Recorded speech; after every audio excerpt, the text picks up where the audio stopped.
당신이 지금 자식에게 퍼주고 있는 그 돈과 사랑이 사실은 자식의 인생을 서서히 죽이는 독약이라는 걸 알고 계십니까?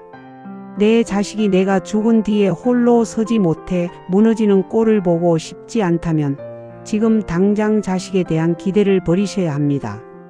부모의 마지막 의무는 자식에게 전 재산을 상속하는 것이 아니라 부모라는 그늘 없이도 뜨거운 태양 아래 당당히 설 수 있게 적당한 거리로 물러나 주는 것입니다. 내 자식이 내가 없는 세상에서도 거목으로 살길 원한다면 오늘 제 이야기에 귀를 기울여 보십시오. 김명숙 씨는 올해 72입니다. 그녀의 손마디는 평생 시장 바닥에서 생선 비린내를 맡으며 살아온 탓에 뒤틀리고 굵어졌습니다.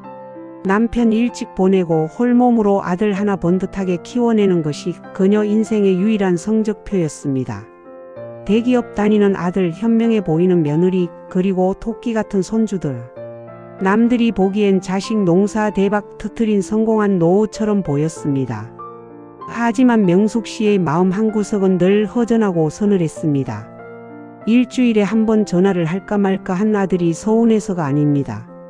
진짜 문제는 명숙 씨의 심장 깊숙한 곳에 다리를 틀고 안전보상심리라는 이름의 괴물이었습니다.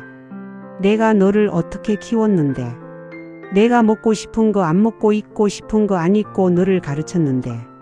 명숙 씨는 입 밖으로 내뱉지는 않았지만 늘 마음속에 이 서글픈 문장을 품고 살았습니다. 그래서 아들이 조금만 무심해도 가슴이 미어졌고 며느리가 친정 부모 챙기는 소리만 들어도 배신감이 온몸을 휘감았습니다. 그러던 어느 주말 그동안 쌓아온 명숙 씨의 세계가 단 한순간에 무너져 내리는 사건이 터졌습니다.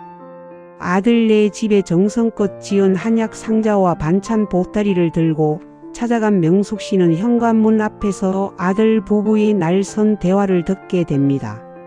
어머니 또 오신대. 자기는 왜 어머니한테 오시지 말라고 딱 잘라 말을 못해? 우리끼리 좀 쉬고 싶다는데 왜 자꾸 반찬 핑계로 한약 핑계로 불쑥불쑥 오시냐고. 정말 숨이 막혀서 못 살겠어. 며느리의 차가운 목소리에 명숙 씨의 심장이 덜컥 내려앉았습니다. 하지만 이어지는 아들의 대답은 더 가혹하고 잔인했습니다.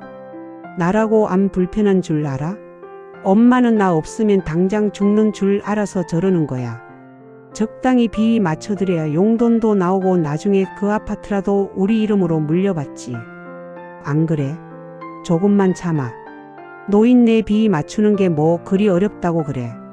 명숙 씨는 들고 있던 한약 상자를 그대로 복도 바닥에 떨어뜨렸습니다. 묵직한 상자가 바닥에 처박히며 안에 던 비닐팩들이 퍽 소리를 내며 터져나갔습니다. 상자 틈새로 검은 한약물이 울컥울컥 쏟아져 나와 하얀 복도 타일을 시커멓게 물들였습니다. 그건 마치 명숙 씨의 찢겨진 심장에서 흘러나오는 피 같았습니다. 아들은 엄마를 사랑해서 곁에 두는 게 아니었습니다. 노인네 비위 좀 맞춰주면 떨어질 유산을 기다리는 하이에나에 불과했습니다. 명숙 씨는 쏟아진 한약을 뒤로 한 채 그 길로 집으로 돌아왔습니다. 밤새도록 소리 없이 울었습니다. 억울해서 울었고 배신감에 몸을 떨었습니다. 내가 평생을 바쳐 키운 것이 자식이 아니라 독을 품은 정갈이었나 싶은 자괴감이 명숙 씨를 덮쳤습니다. 하지만 새벽녘 창밖으로 번지는 푸르스름한 빛을 보며 명숙 씨는 번뜩이는 깨달음을 얻었습니다. 아들을 저런 괴물로 만든 건 바로 자기 자신이었다는 사실을 말입니다. 내가 자식에게 헛된 기대를 가졌기 때문에 아들은 그 기대를 이용하는 교활함을 배운 것이고, 내가 자식을 내 품 안에서 놓아주지 않았기 때문에 아들은 40이 넘어서도 정신적인 어린애로 기생하며 살고 있었던 것입니다. 부모가 자식 뒤를 평생 졸졸 따라다니며 똥오줌을 다 치워주는데 어떤 자식이 스스로 걷는 법을 배우고 험한 세상을 헤쳐나갈 근육을 키우겠습니까? 명숙 씨는 결심했습니다. 이제는 인연을 끊는 대신 기대의 끈을 끊기로 했습니다. 그것이 내 자식을 진정으로 살리는 유일한 길임을 깨달았기 때문입니다. 다음 날 명숙 씨는 아들을 불렀습니다. 그리고 평생 살던 큰 아파트를 팔아치우기로 했다고 선언했습니다. 아들은 경악했습니다. 어머니, 그게 무슨 말씀이세요? 이 집 나중에 저희 주신다면서요. 명숙 씨는 단호하게 말했습니다. 나도 이제 내 인생 살 거다. 이 집 판 돈으로 작은 빌라 하나 얻고 나머지는 내 노후 자금으로 쓸 거다. 그리고 이제 매달 주던 손주 양육비와 내 용돈도 이번 달까지만이다. 아들은 당황해서 소리를 질렀습니다. 어머니, 갑자기 왜 이러세요? 우리가 뭘 잘못했다고 이러시냐고요. 아들은 화를 내고 달래보기도 했지만 명숙 씨는 요지부동이었습니다. 아들이 돌아간 뒤 명숙 씨는 마음이 흔들릴 때마다 터진 한약팩에서 흘러나오던 그 시커먼 액체를 떠올렸습니다. 그리고 평소 배우고 싶었지만 돈 아까워 포기했던 취미 생활을 시작했습니다. 처음에는 아들네가 걱정되어 밤잠을 설쳤습니다. 아들 부부가 싸우지는 않을지, 손주 녀석 학원비는 어쩌나 싶어 핸드폰을 들었다 놓기를 수백 번 반복했습니다. 하지만 그럴 때마다 명숙 씨는 다짐했습니다. 지금 내가 다시 손을 내밀면 내 아들은 평생 부모라는 지팡이 없이는 걷지 못하는 장애아로 살게 될 것이라고 스스로를 채찍질했습니다. 석 달이 지났습니다. 명숙 씨는 작지만 아늑한 빌라로 이사를 마쳤습니다. 아들에게서 먼저 연락이 왔습니다. 엄마, 저 이번에 승진했어요. 그런데 이번 달 카드값이 너무 많이 나와서 그런데 조금만 보태주시면 안 돼요? 옛날 같으면 당장 적금을 깨서라도 보내줬을 명숙 씨였습니다. 하지만 그녀는 부드럽지만 냉정하게 말했습니다. 축하한다. 그런데 돈은 네가 알아서 해결해라. 나도 이제 내 생활비가 빠듯하구나. 명숙 씨는 전화를 끊고 눈물을 훔쳤습니다. 하지만 예전처럼 가슴이 찢어지는 아픔은 아니었습니다. 오히려 묘한 해방감과 당당함이 느껴졌습니다.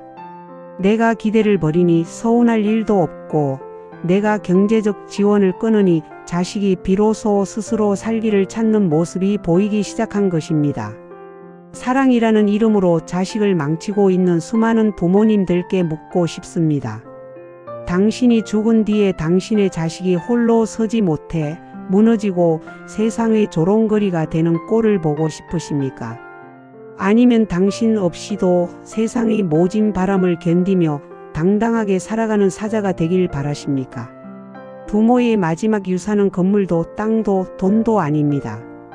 부모라는 지팡이 없이도 스스로 걷게 해주는 모진 냉정함과 독립심입니다. 이제는 집착을 버리십시오. 기대를 비우십시오. 그것이 자식에게 줄 수 있는 가장 위대하고 숭고한 사랑입니다. 명숙 씨는 이제 더 이상 핸드폰을 붙잡고 아들의 연락을 기다리지 않습니다. 대신 오늘 하루 내가 무엇을 먹고 무엇을 보고 누구를 만나 웃을지에 온 신경을 집중합니다.